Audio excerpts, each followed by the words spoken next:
Ngayong araw ay ibabahagi ko sa inyo ang isa na namang nakakakilabot na kwento na nangyari sa bansang Japan. Ito'y tungkol sa isang marangyang pamilya na may taglay na yaman, ngunit may itinatagong madilim na sikreto sa loob ng kanila mismong tahanan. Sa unang tingin, perpekto ang kanilang buhay. Sila'y may marangyang apartment, negosyo at mga anak. Ngunit sa likod ng mga ngiti at yaman na ito, naganap ang isang trahedya sa kanilang bunsong anak na babae na nagdulot ng takot at pagdududa sa lahat. Ano ang tunay na nangyari sa kanya at higit sa lahat, sino ang may kagagawan? Ano ang lihim na matagal nang itinatago ng mag-asawa sa publiko?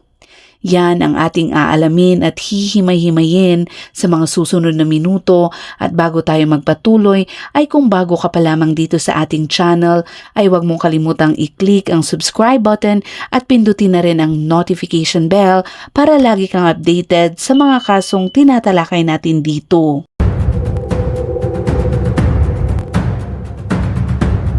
Krimen X-Files. Ang Taito sa Tokyo, Japan ang pinakamaliit sa 23 wards pagdating sa laki, pero napakataas ng population density nito. Sa loob ng ward na to, matatagpuan ang Ueno at Asakusa, dalawang lugar na sobrang abala at puno ng mga tao. Matatagpuan rin dito ang kilalang Sensoji Temple. Ang pangunahing tauhan sa ating kwento ngayon ay si Kenichi Hosoya. Siya ay 43 taong gulang na isang mayamang lalaki. Pagkamatay ng kanyang mga magulang, minana niya ang napakalaking yaman kaya nabuhay siya ng marangya at walang problema sa pera. Ang kanyang asawa na si Shiho Hosoya ay 37 taong gulang naman. Sila ay may 3 anak, isang 10 taong gulang na lalaki, isang 8 taong gulang na babae at isang 4 na taong gulang na babae. Nakatira ang kanilang pamilya sa isang mamahaling apartment sa Asakusa. Ito'y nasa isang prime location doon. Sakop nila ang ika-9 at ika-10 palapag ng isang 10-story building na pagmamay-ari nila mismo ang buong gusali. Ang kanilang negosyo ay leather goods, pero sa kabila ng yaman at paghanga ng mga tao sa kanila, may nangyaring ikinagulat ng lahat. Noong ika-13 ng Marso taong 2013, bandang alas 9 ng umaga, nakatanggap ng distress call ang Tokyo Police. Ang tumawag ay si Kenichi Hosoya at ibinabalita niya na ang 4 na taong gulang niyang anak na si Miho ay nakahandusay sa sahig, walang malay at hindi na humihinga. Pagkarinig ng tawag na ito, agad na rumisponde ang pulis at emergency services. Ilang minuto lang, nasa apartment na sila ng pamilyang Hosoya sa Asakusa. Pagpasok nila sa silid sa top floor, nadatnan nila si Miho, 4 na taong gulang na nakahiga ng walang malay sa sahig. Ito'y nakadiaper lang at walang anumang senyales ng buhay. Dinala siya agad-agad sa pinakamalapit na ospital, pero pagdating nila doon, idineklara na siyang patay. Nandoon din si Kenichi sa ospital kasama ang mga pulis. Pero ang nakakagulat, wala siyang pinakitang lungkot sa biglaang pagkamatay ng kanyang anak. Para bang wala lang sa kanya, at dahil dito, agad na nagtaka ang mga pulis. Nang tanungin siya, sinabi ni Kenichi na may 3 siyang anak at ang panganay na lalaki at pangalawang babae ay nasa bahay ng kanyang kaibigan. Siya raw ay kasama lang ang asawa at ang bunso nilang anak. Kinuwento niya na bandang alas 8 daw ng umaga, nagising ang bunso at nagrereklamong pagod ito. Halos hindi raw kumain ng almusal at biglang sumakit ang kanyang tiyan. Sa una ay hindi nila ito pinansin at akala nila ay nag-iinarte lang ang bata. Pero ayon kay Kenichi, bigla na lang itong nahimatay sa sahig at hirap na ang huminga. Dahil sa gulat, naghanap daw umano sila ng gamot sa bahay, pero huli na ang lahat. Dahan-dahan nang nawala ng malay ang bata. Doon ay tumawag na sila ng pulis. Pero lalong lumakas ang hinala ng mga otoridad dahil hindi mukhang aksidente ang nangyari. Maraming butas ang kwento ni Kenichi. Una, sobrang lapit ng apartment nila sa ospital. Kung totoong masama ang pakiramdam ng bata, dapat unang instinct nila ay dalhin agad ito sa ospital at hindi maghalungkat ng gamot sa bahay. Pangalawa, noong nakita nilang walang malay ang bata, pulis agad ang tinawagan at hindi ang emergency services. Ang kanilang aksyon ay napakahirap ipaliwanag. Ang sagot naman ni Kenichi ay iba-iba raw ang reaksyon ng tao kapag biglang nagkakagipitan. Sobra daw silang nataranta kaya pulis na lang ang naisip nilang tawagan. Hindi kumbinsido ang mga pulis kaya binalak nilang ipa-autopsy ang katawan ni Miho. Dito na umalma ng matindi si Kenichi. Inaakusahan niya ang mga pulis na gumagawa ng haka-haka at pinipilit na pabayaan na raw nilang matahimik ang kanilang anak. Ayaw daw niyang makialam pa ang pulis sa kanilang pamilya at sobrang nagiging agresibo pa ang kanyang tono. Dahil dito, kinausap ng mga pulis ang kanyang asawa na si Shiho Hosoya pero ganun din ang naging reaksyon nito. Matindi siyang tumutol sa gustong gawin ng mga otoridad. Sa kasamaang palad, kahit may suspetsa ang mga pulis, hindi sila pwedeng magpa-autopsy nang walang pahintulot ang mga magulang. Sa puntong ito, nagsalita ang doktor na tumingin kay Miho. May napansin daw siyang kakaiba dito. Nang dumating sila sa ospital, wala na siyang anumang senyales ng buhay. At matapos suriin, sinabi ng doktor na matagal na itong patay. Mga 3 oras bago pa daw ito dinala sa ospital. Pagkakuha naman ng impormasyong ito, halos sigurado na ang mga pulis. May kinalaman ang mag-asawang Hosoya sa pagkamatay ng kanilang anak. Para mas maintindihan natin ang buong pangyayari, balikan natin ang timeline. Tumawag si Kenichi sa pulis alas 9 ng umaga pero ayon sa doktor, namatay na si Miho bandang alas 6 ng umaga. Diretsong salungat ito sa sinabi ni Kenichi na nagising daw si Miho alas 8 at nagreklamo ng pagkahilo. Dahil dito, mas lalo pang dumami ang kahina-hinalang bagay tungkol sa mag-asawang Hosoya. Malakas ang hinala ng mga pulis na may tinatago silang dalawa. Dahil naman napakaraming hindi malinaw, tumanggi ang pulis na ibigay ang katawan ni Miho sa pamilya at ipinadala ito para sa forensic autopsy. Pagkalabas naman ng resulta, lumabas na may ethanol glycol sa katawan ng bata. Ang substance na ito ay walang kulay, walang amoy, medyo matamis at nahahalo sa tubig para gawing anti-corrosion solution para sa mga sasakyan. Nakamamatay ang ethylene glycol. Ilang milliliters lang ay pwedeng pumatay na ito sa sinuman. Bukod pa rito, nakita rin sa katawan ni Miho ang olanzapine. Ito ay gamot para sa schizophrenia at bipolar disorder at kailangan pa ito ng reseta bago makabili. May mga pasa din sa likod ng biktima na nagpapakitang matagal na siyang nakahiga sa sahig matapos itong mamatay. Nakumpirma na ang oras ng kamatayan ay bandang alas 6 ng umaga noong ika-13 ng Marso. 4 na taong gulang lang si Miho at lahat ng pagkain niya ay galing sa magulang. Hindi isang beses lang ang kailangan para makalason siya. Dahil dito, pinaghinalaan ng mga pulis na matagal nang nilalason ng mag-asawa ang kanilang anak at ang tawag na ginawa nila sa pulis ay ginawa para magmukhang biglaan ang sakit ng bata at makaiwas sila sa kaso. Pagkatapos namang makakuha ng search warrant, sinuyod ng mga pulis ang buong apartment ng pamilyang Hosoya. Maganda ang kanilang apartment pero sobrang magulo ito at halos tambakan ng gamit. May masangsang din na amoy sa loob at sa pagtutok nila, nakakita ang pulis ng ilang maliliit na bote ng anti-corrosion solution para sa kotse na nasa loob mismo ng kanilang refrigerator. Magkagayunman, walang kahit anong psychiatric medication na nakita sila. Agad namang kinwestiyon ng mga pulis ang mag-asawa. Sabi naman ni Kenichi, wala siyang ideya kung ano ang laman ng mga bote o bakit ito nasa ref nila. Ang kanyang asawa raw ang humahawak ng lahat sa bahay at sobrang busy daw niya sa trabaho kaya hindi niya napapansin ang mga ganitong bagay. Sinabi niya rin na pareho silang malusog, walang mental illness at hindi kailanman nangailangan ng gamot na may reseta. Ipinilit niyang hindi nila ibibigay kailanman ang ganitong uri ng substance lalo mismo sa kanilang anak.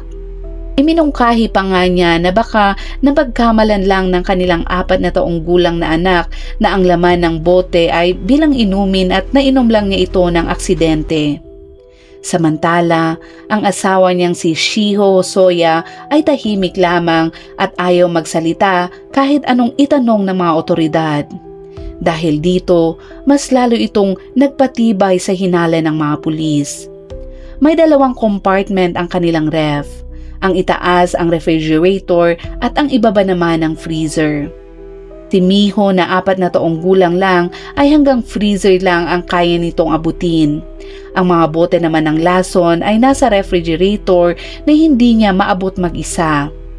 Ang nakapagtataka ay bakit may anti-corrosion solution para sa kotse sa loob ng kanilang refrigerator. Para sa mga pulis, malinaw ang direksyon ng ebidensya. May naglagay ng lason kay Miho. Pero halatang nag-usap ang mag-asawa. Kahit anong tanong ng mga pulis, ayaw nilang umamin. Ang problema, kulang pa rin ang ebidensya para patunayan na sila mismo ang gumawa ng krimen. Pagkatapos naman ng forensic exam, kinuha ng mag-asawa ang katawan ni Miho, pinakremate at dinala ang kanyang abo pa uwi. Pero kahit tapos na ang proseso, hindi pa rin binitawan ng mga pulis ang kaso. Sila pa rin ang pangunahing suspect at determinado silang makahanap ng ebidensya na magpapakulong sa mag-asawa. Ayon pa sa pag-iimbestiga ng mga pulis, mayaman talaga si Kenichi. Nagsimula sa wala ang mga magulang niya. Una ay sa leather business para kumita ng puhunan. Pagkatapos, lumipat sila sa real estate. Ang apartment na tinitirhan ngayon ni Kenichi ay isa lang sa napakaraming ari-arian ng kanilang pamilya. Bukod pa sa mga property, pagmamay-ari rin ng pamilya Hosoya ang isang hotel sa Asakusa. Ang Asakusa Ryokan Hotel. Ito ay isang 3-star hotel na itinayo noong taong 2012 at kilala sa kakaibang disenyo at matatagpuan sa isang abalang commercial area. Mula naman sa mga bintana ng hotel, kitang-kita ng mga bisita ang Tokyo Skytree. Dahil naman ito ay nasa prime location, sobrang patok ang Asakusa Ryokan Hotel.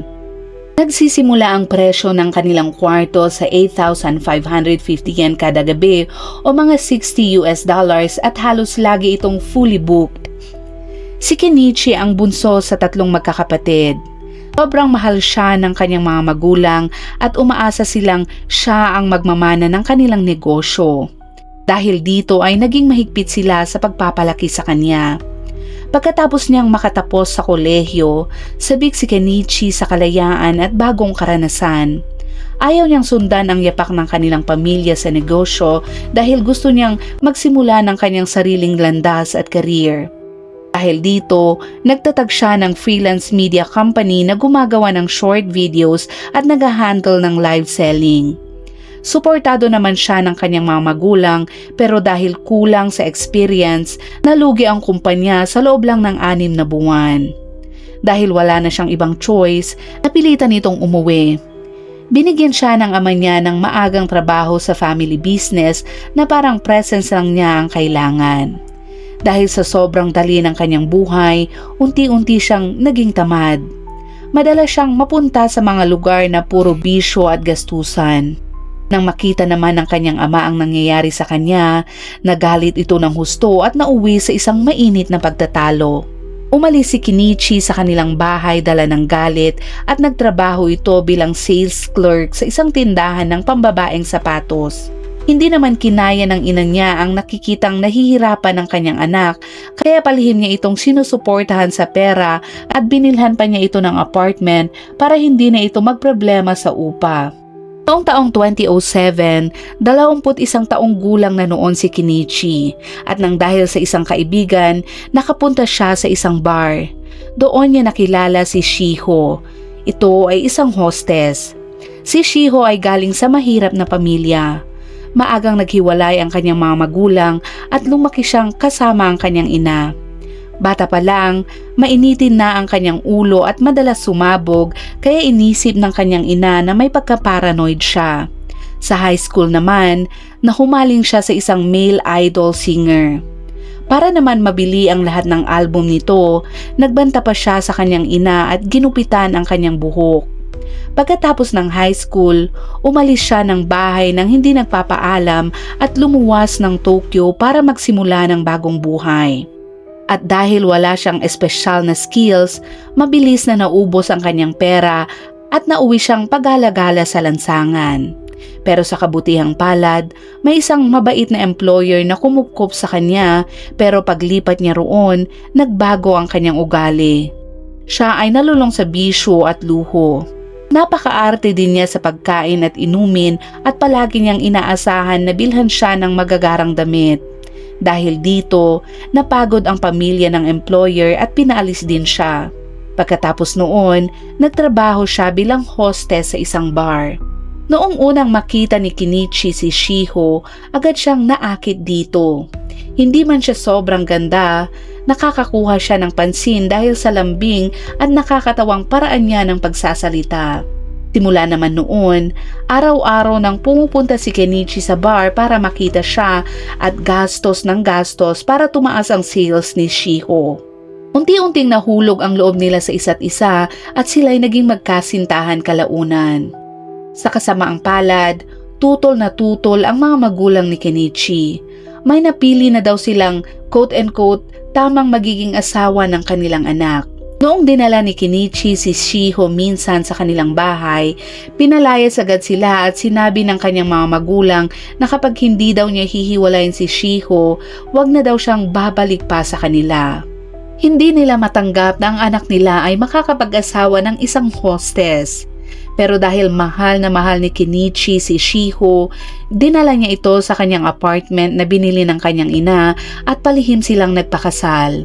Ilang buwan lamang, nabuntis agad si Shiho. Galit na galit man ang kanyang mga magulang, wala na silang nagawa kundi tanggapin ito. Noong taong 2016, lumipat ang mag-asawa sa isang mamahaling penthouse sa gusaling pagmamay-ari ng pamilya Hosoya sa Asakusa. Pagkatapos nilang magpakasal, iniwan ni Shiho ang kanyang trabaho at namuhay ng marangya kasama ang kanyang asawa. Pareho silang tamad sa gawaing bahay at dahil sa sobrang layaw, lumobo ang kanilang timbang. Si Kenichi ay umabot pa raw minsan sa 100 na kilos. Sa pamilyang Hosoya, ang nakatatandang kapatid ni Kenichi ay may asawa na at nakatira rin sa ibang lugar. Ang mga magulang naman nila ay matatanda na at mahina na ang mga katawan, kaya halos lahat ng gastos at marangyang pamumuhay ng mag-asawa ay sinusuportahan ng pangalawang anak ng pamilya na si Mina Hosoya.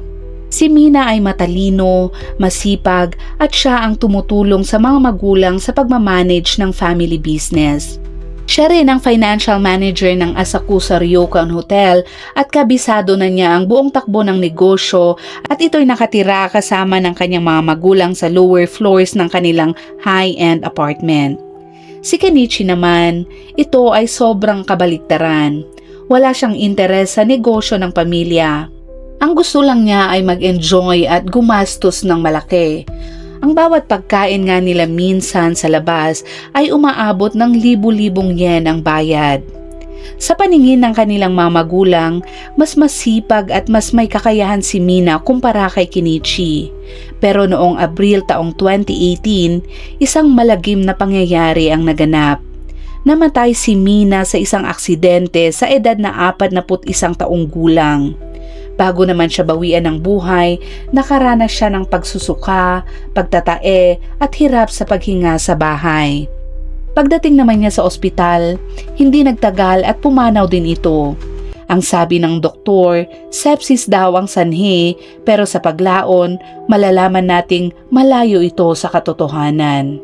Hindi naman dito nagtatapos ang kakaibang pangyayari.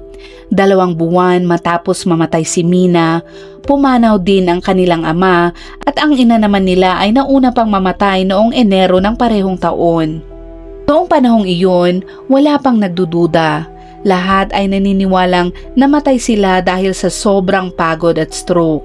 Pagkamatay ni Mina at ng kanilang mga magulang, si Kenichi na ang nag-iisang tagapagmana ng napakalaking kayamanan ng pamilya. Ngayon ay balikan naman natin ang insidenteng kinasangkutan ng bunsong anak ni Kenichi. Habang iniimbestigahan ang mga nakaraang kaso, nadiskubre ng mga pulis na ang mga sintomas ni Mina bago siya mamatay ay halos pareho ng sa bunsong anak ni Kenichi. Isa lang ba itong quote-unquote coincidence na imposibleng palampasin o may isang madilim na sikreto na nagtatago dito? Dahil dito, kinausap nila ang matalik na kaibigan ni Mina para makahanap ng posibleng lead. Ayon naman sa kanyang kaibigan, si Mina ay isang perfectionist, maayos, istrikto sa sarili at lagi niyang sinisikap na maging tama at pulido ang lahat ng kanyang ginagawa. Pagkatapos niyang magtapos sa kolehiyo, nag-apprentice siya sa ama niya sa kanilang family business. Siya ay matalino, mahusay makipag-usap at siya ang paborito ng kanilang ama. Samantala, ang kapatid niyang si Kenichi ay parang walang direksyon sa buhay at ikinahiya pa ng mga magulang dahil nag-asawa ito ng isang hostess. Hindi raw talaga pinapahalagahan ni Mina ang kanyang kapatid. Para sa kanya, wala itong kakayahan na magpatakbo ng negosyo ng pamilya at mas lalo niyang kinamuhian ang asawa ni Kenichi na si Shiho. Nakikita daw niya itong umaasa lamang sa yaman ng pamilya. Sabi pa ng kaibigan ni Mina, lalong nag-alala ito matapos ang kasal ng kapatid. Takot siyang kung mapunta kay Kenichi ang lahat ng ari-arian ay mauubos lamang iyon ng mag-asawa at mauuwi sa wala ang pinaghirapan ng kanilang mga magulang. Minsan pa raw, nagkaroon ng matinding away sina Mina at Shiho. Inakusahan ni Mina si Shiho na sinisira ang kanyang kapatid at hindi karapat-dapat maging asawa nito. Dahil matagal nang nagtratrabaho sa bar, mahusay si Shiho mangbasa ng ugali ng tao at makakuha ng simpatsya. Pinaghinalaan ng pulis na maaaring pinakasalan niya si Kenichi para makakuha ng yaman. Mula sa kahirapan, bigla siyang napunta sa marangyang buhay at malaki ang posibilidad na hinikayat niya ang kanyang asawa na agawin ang mas malaking bahagi ng ari-arian ng pamilya. Para sa kanya, ang pinakamalaking humahadlang dito ay si Mina. Dahil sa mga revelasyong ito, pinaghinalaan ng mga pulis na plinano ng mag-asawa ang pagkawala ni Mina. Pero kahit may hinala sila, 5 taon na ang nakalipas mula nang mamatay si Mina. Hindi na autopsy ang katawan nito kaya halos imposibleng humanap ng bagong ebidensya. Magkaganon man, hindi sumuko ang mga pulis. Hinahanap nila ang doktor na tumingin kay Mina noong araw na namatay ito. Doon lumabas ang nakakagulat na katotohanan. Pagdating ni Mina sa ospital, lihim siyang kinausap ng ama ni Kenichi. Nakiusap daw ito sa doktor na gawin ang lahat para iligtas ang anak pero wag ipapaalam kahit kanino ang totoong kondisyon nito. Nagbigay pa siya ng malaking halaga ng pera at nakiusap ng paulit-ulit na itago ang katotohanan. At dahil sa sobrang pagsusumamo ng ama nila, napapayag daw nila ang doktor. Ang totoo, pagdating ni Mina, sobrang mahina at may senyales ng pagkalaso ng kanyang katawan. At kahit anong gawin, hindi na siya nailigtas pa ng mga doktor. Pagkatapos niyang mamatay, gusto pa rin ng ama ni Kenichi na sabihin sa lahat na sepsis ang dahilan. Dahil dito, nalito ang mga pulis. Bakit itatago ng isang ama ang totoong nangyari sa kanyang anak? May kinalaman nga ba siya sa nangyari kay Mina? Pero dahil patay na rin siya, parang imposibleng malaman ang buong katotohanan. Nagpunta rin ang mga investigador sa Asakusa Ryokan Hotel kung saan nagtatrabaho si Mina para alamin ang relasyon niya sa kanyang magulang. Sabi ng isang empleyado, mahal na mahal si Mina ng kanyang mga magulang. Siya ang humahawak ng lahat ng mahalaga at maliliit na bagay sa hotel. Noong namatay daw siya, sobrang lungkot ng lahat ng staff. Napakabuting boss daw nito at inuuna niya ang kapakanan ng mga tao niya. Pagkatapos namang makuha ni Kenichi ang hotel, nagkagulo-gulo ang takbo nito dahil wala siyang kaalam-alam sa pagpapalakad. Halos hindi siya nagpapakita at minsan pa nga sa isang buwan ay hindi ito dumadalaw. Pagdating naman ng pandemya, lalo pang lumala ang sitwasyon. Nagkautang sila ng sahod, nagreklamo ang mga empleyado at marami ang hindi masaya sa estilo ni Kenichi. May chismis pa na nag-embezzle daw siya ng pondo kaya hindi makabili ng mga kailangan sa hotel na nagdulot ng mga reklamo mula sa mga customer na hindi man lang niya pinapansin. Matapos naman ang investigasyon, napagdesisyonan ng mga pulis na walang dahilan ang ama ni Mina para saktan ang kanyang sariling anak. Pero naniniwala sila na baka mas komplikado ang totoong nangyari. At habang iniimbestigahan pa ng pulisya ang kaso, nakatanggap sila ng isang anonymous na sumbong. Ang sulat ay nagsasabing hindi matatag ang pag-iisip ni Shiho. Madalas daw itong sumisigaw at nagmumura sa bahay na parang wala ito sa kanyang sarili. Ikinwento rin ng sulat ang isang insidente noong 3 ng Marso 2019. Noong araw daw na iyon, hindi malinaw kung bakit pero nagkaroon ng malaking pag-aaway si Shiho at ang asawa niya sa kanilang bahay. Pagkatapos noon, gumawa siya ng matinding hakbang. Binuhusan niya ng gasolina ang balcony at sinindihan ang kurtina. Buti na lang daw at napansin agad ito ng mga kapitbahay at tumawag sila sa bumbero. Kung hindi daw, baka naging mas malala daw ang pangyayari. Dahil sa insidenteng iyon, nagsagawa ng investigasyon ang pulisya dahil malaki ang naging sira sa balcony. Pero dahil walang malubhang na pinsala naman, hindi na ito pinalaki ng mga pulis. Mula sa pangyayaring iyon, malinaw na padalos-dalos at makasarili kumilos si Shiho at hindi iniisip ang maaaring mangyari pa. Nang sinindihan ni Shiho ang balcony, nasa loob pa ng bahay ang asawa niya at ang kanyang 3 anak. Kung kumalat ang apoy, buong pamilya nila ang nalagay sa panganib. Ibinunyag rin ng anonymous na sulat na galit si Shiho sa kanilang bunsong anak. Kapag may nagawa daw si Miho na kanyang kinaiinisan, doon niya ibinubuhos ang kanyang galit. Minsan pa nga, minura at ininsulto ni Shiho si Miho sa harap ng ibang tao at sinasabing wala daw itong silbi at mas mabuti pang wala na daw siya. Pagkapanganak niya kay Miho, agad niya itong ipinadala sa lola para doon tumira. Ibinabalik lang niya ang bata kapag medyo malaki-laki na. Si Shiho ay tamad pagdating sa pag-aalaga ng mga bata kaya palaging gusgusin at madumi ang mga anak ng mga Hosoya. Noong Setyembre 2022, may nag-report na madalas daw saktan ni Shiho ang kanyang mga anak sa kanilang bahay.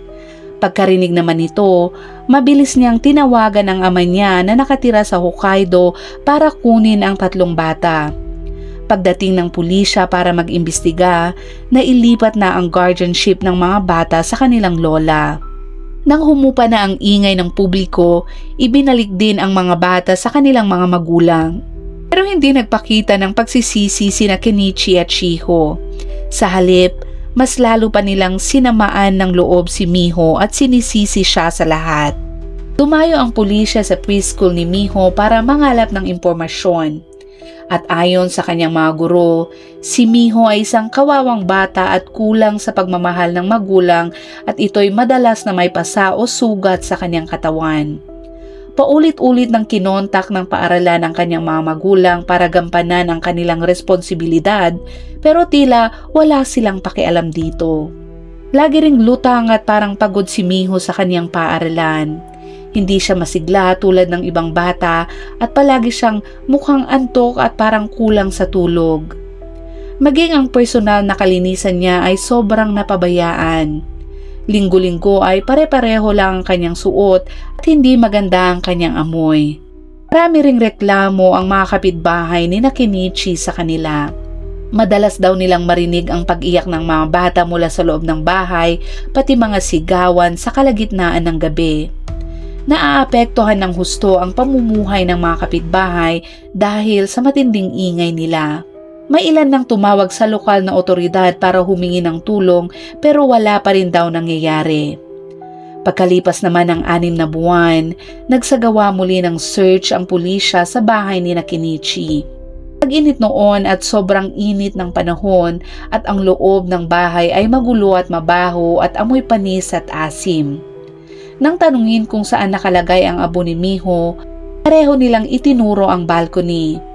Doon ay nakakita sila ng tambak na mga karton. Inabot ng kalahating oras ang pulis para mahanap ang puting urn na nakatago sa isang maliit na wooden cabinet sa ilalim ng mga kalat. Sa cabinet na iyon, may mga litrato rin ng mga magulang at kapatid ni Kenichi, kasama doon si Mina.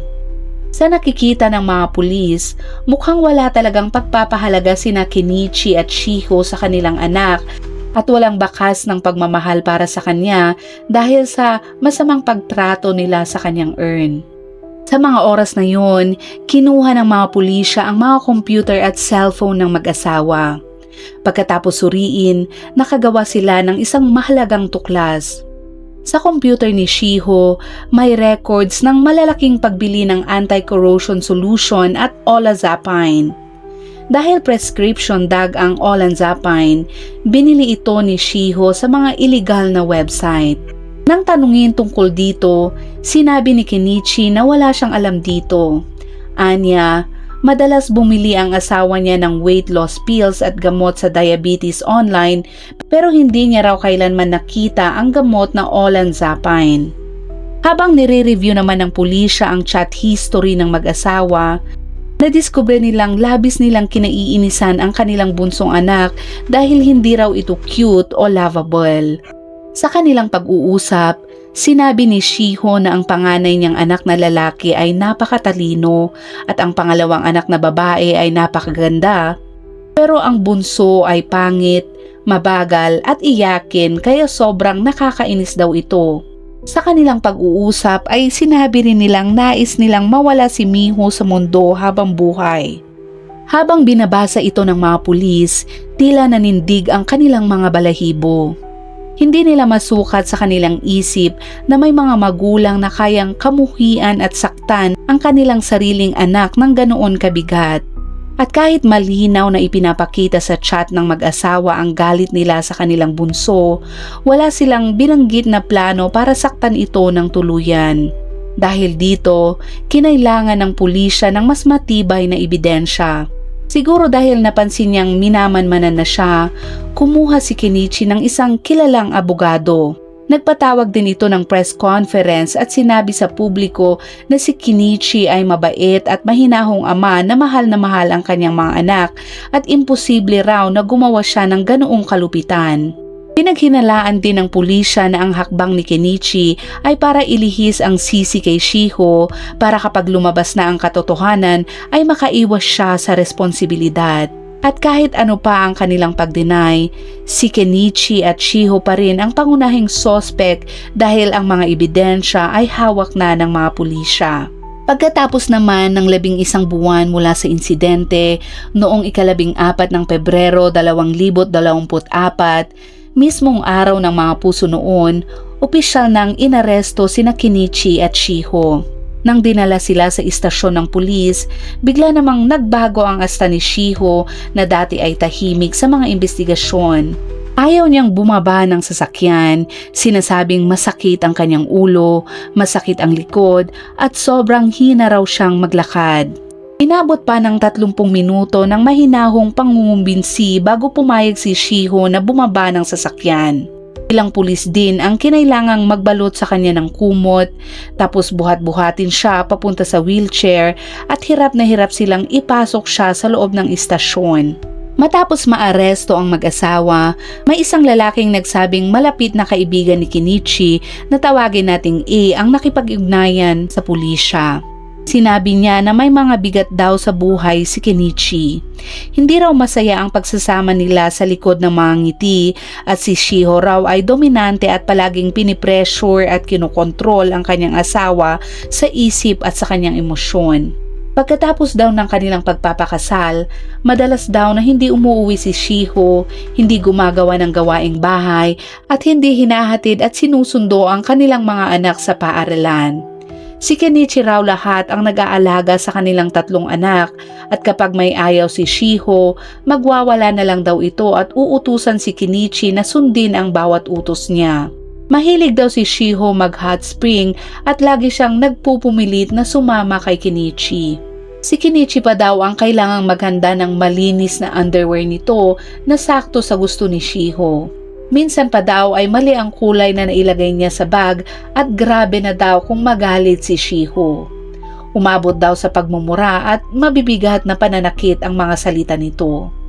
Ang tingin ni E, may problema daw si Shiho sa pag-iisip. Palagi raw itong balisa tungkol sa itsura niya pero sinisisi niya kay Kenichi ito. Sinasabing kasalanan niya daw dahil nagluwal siya ng mga anak. Sa katotohanan daw ay matagal nang pagod si Kenichi sa hindi maayos na pag-uugali ng kanyang asawa at pinag-iisipan na daw nitong makipaghiwalay sa kanya. Pero sa tuwing binabanggit niya ito, nagwawala daw si Shiho. Madalas daw siyang nagbabanta na sasaktan ng kanyang sarili kaya napipilitan si Kenichi na umatras at manahimik na lang. Sa huli ay walang nagbago sa kanilang pagsasama. Sa paglipas ng mga araw, ang kaso ay nauwi sa formal na mga kasong kriminal lalo na laban kay Shiho Hosoya dahil sa pag-poison nito sa kanyang anak na babae. Ang ebidensya mula sa mga autopsy at investigasyon sa iba pang pagkamatay sa pamilya ay nagpatingkad din ng hinala na ang nakalalasong substances ay sangkot sa higit sa isang kahinahinalang pagkamatay. Nagpapatuloy din ang legal na proseso kung saan si Shiho ay naindik at si Kenichi naman ay kasalukuyang iniimbestigahan pa, ngunit hanggang sa pinakabagong datos noong taong 2025, hindi pa tuluyang natatapos ang proseso sa korte. At dyan nagtatapos ang kasong tinalakay natin ngayon. At gaya ng dati, kung umabot ka sa dulo ng videong ito, ay huwag mong kalimutang i-comment naman sa ibaba ang iyong saloobin sa kasong tinalakay natin ngayon at ilagay mo na rin kung saan at anong oras mo ito napanood para naman alam namin kung saan umabot ang videong ito. Hanggang sa muli at palaging mag-iingat.